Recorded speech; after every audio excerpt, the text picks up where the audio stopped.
What's up, Boxel3Ders and Kargoh Krate members? Welcome back to a new episode of Boxel3D. In today's video, we're going to take a look at how to create your own levels using the Level Maker tool. For those of you who don't know, every level that is currently available in the campaign of Boxel3D has been made using this Level Maker tool. That means that you have all the tools that we developers have to make these amazing levels. So let's go ahead and get into it. You can get to the Level Maker tool from the main menu, and when you first get into it, on the left side, you can see the list of levels that you have created. From here, you can either create levels, edit and rename levels, and even download and upload to share these levels with your friends. To begin, just hit the plus sign here on the top left, or you can go ahead and edit that new My Level that is automatically created when no levels have been made. Before we begin editing the level, I would like to go over all the different block types so that you know how to utilize each tool. The first type of block is the basic cube. This is the default block on which most obstacles, platforms, walls, and ceilings will be made out of. The next block is the tip cube. This cube is used to give information about the level, the author, maybe a tip on how to beat the level, or just an evil joke explaining how hard this next level will be. Next block, we have the bounce cube. This is a simple cube meant to propel the player upwards into the air or in any direction that the block is pointing. Next up, we have the checkpoint cube. This cube is to give respawn points throughout the level so the player doesn't have to restart all over after losing the level. Next up, we have the infamous block, the spike cube. Upon hitting this cube, we will immediately explode the player and restart at the last checkpoint or at the beginning of the level if there has been no checkpoint collected. After that, we come to the next block, the resize cube. This will either make your player smaller or bigger depending on the size of the cube. When the player passes through this block, it will change the player's size. So the bigger the cube, the bigger the player. Next up, we have the direction cube. This cube will change the force of the level to the same direction as the direction cube is pointing. So if you want to recreate your favorite box or rebound levels, you can go ahead and do so with this cube. The next block is the gravity cube. Now this cube will change the direction of the gravity that affects the player. So if the gravity cube is upside down, then the whole level's gravity will be flipped. This also changes on the direction of the cube, so get crazy with it. Next up is the newest feature to Boxel3D, the grapple cube. This cube will allow the player to use the grapple feature to swing its way to victory, much like your friendly neighborhood Spider-Man. Finally, the last block is the finish cube. Hitting this cube on any side means that the player has beaten the level and was able to see the time in which it took to complete this level. Finally, we can begin editing. You can also zoom in and out using your scroll wheel, and you can move around the playground by clicking and holding the left mouse button and moving your mouse. You can use the rotate tool to rotate the block in a 360-degree motion, allowing you to change the direction that the block is pointing. You can use the scale X tool to make your block wider, the scale Y tool to make your block taller, and the scale Z tool to make your block deeper.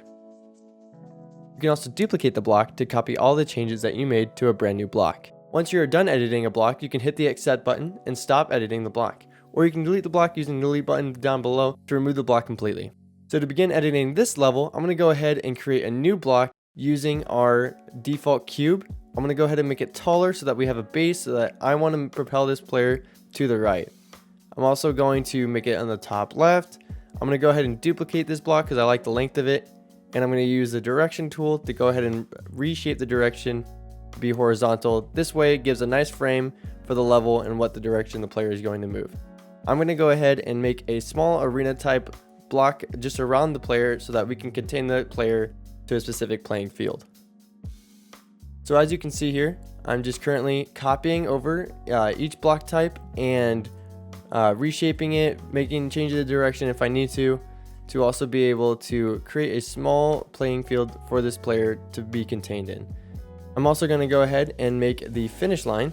So to do that, we change the block type to our finish line cube.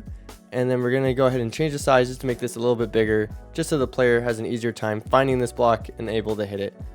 So I've made a little platform for which our player to stand on so that he doesn't get too far in the level without me wanting to. I'm also going to add a grapple block, this allowing the player to use the grapple feature so that he can continue to play this level. Now, if I want to go ahead and play test this, we'll go ahead and save the level and play it. And now you can see that he has the grapple feature and we can finish, and we finished in his total score of 13 seconds. I think I can beat that. So we're going to go ahead and do it right there. Perfect. A brand new record, 3 seconds. So now that we're moving on, we're going to go ahead and add some obstacles to make this player slow down his time. So for our first obstacle, I'm going to go ahead and place a basic cube. I'm going to make this taller, and I'm going to create a small gap for which our player to maneuver through. I'm going to go ahead and copy this block as well. I'm going to move it down here. I'm going to make it shorter, This way we can create a little gap for our player to maneuver through, and while still making it a little bit challenging so that he cannot get to the finish line immediately. So now I want to add some spikes. So let's go ahead and do that. So to do that, I'm going to go ahead and make a block. I'm going to change it to the spike value, and I'm going to place a spike in which I want it to. Now I can make these spikes super tall, I can make them super wide, and what I'm going to do is I'm going to make them a little bit wider, and then I'm going to copy a bunch of these onto the floor. Now this is going to be super evil because our player will probably most likely hit them almost immediately.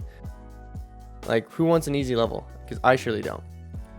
Now I've added some blocks above the spikes to give the player a harder time being able to maneuver across the spikes without falling.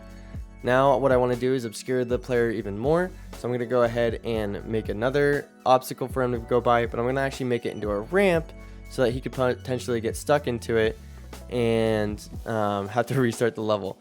This is always a fun mechanic as a game developer because you don't always want these levels to be cut and dry. You want the player to be constantly guessing on what type of level this would be, maybe have different type of obstacles. So we'll go ahead and do one of those, maybe flip it on the inverse side of it so you can get stuck on the top side. And now we can see we have a smaller gap for the player to maneuver through. And then we can continue doing this in a number of different ways. We can add some bouncy blocks for him, maybe add this right here to kind of send him back into the level, causing him to not advance through the level. So anytime you wish to stop editing your level, or you think that your level is complete, or you just want to pick it back up later, you can go ahead and hit this save option. This will bring your view to the field of view that the player will be playing on. I like to use this option to reset my field of view and be able to play test my levels from this way. So this will probably be my finished product for this level. Although it's very short, you can see that it works pretty easily. I mean, you can play it directly from the level maker.